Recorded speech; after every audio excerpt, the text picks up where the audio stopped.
and Happy New Year to you.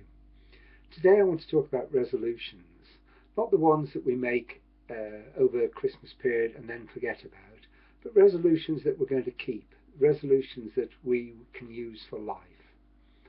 So the first one I want to mention is gratitude. Every day, start your day by thinking how grateful you are for what you have. Your health, your life, your happiness,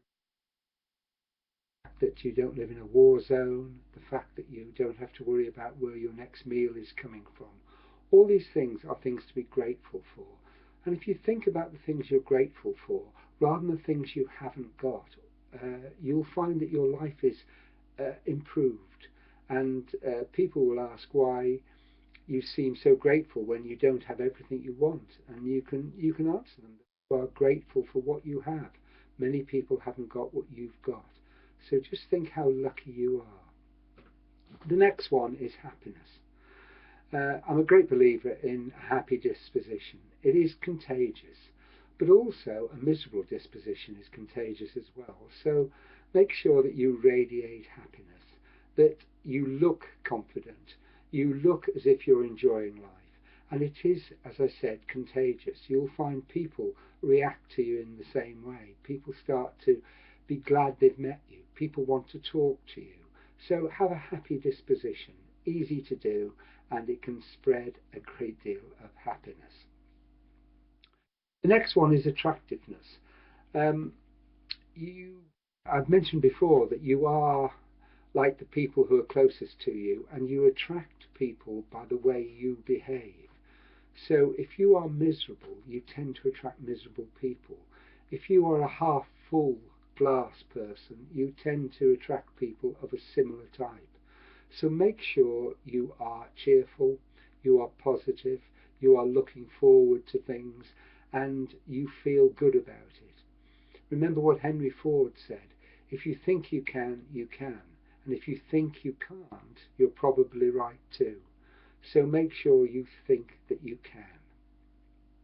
The next one, excuse me, is good news. You may well know that not long ago they tried to launch a paper which only published good news, and it floundered almost immediately because people didn't buy it. Good news doesn't sell. But on the other hand, you don't want to read about doom and gloom.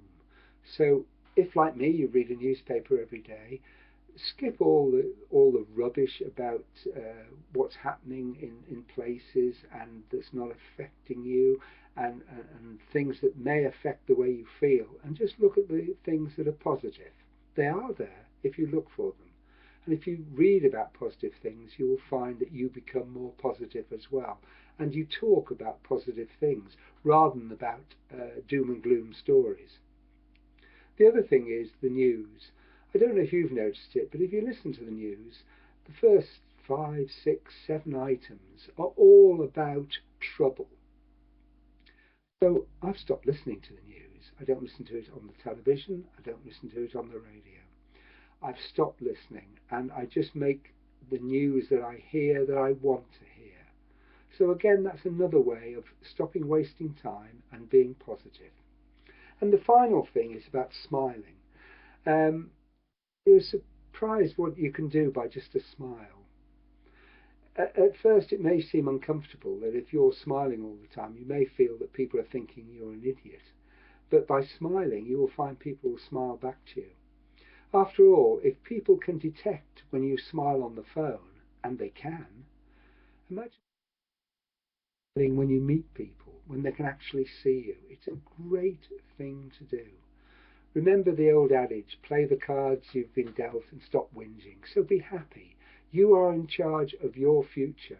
You are in charge of your present. So what have you got to worry about? What have you got to be fed up about? It's all positive. So those are my resolutions for you. To be grateful for what you have, to be attractive to other people, to listen to good news, and to smile more. It's simple to do, but it has such a good effect. Try it, and I'm sure you'll find out too.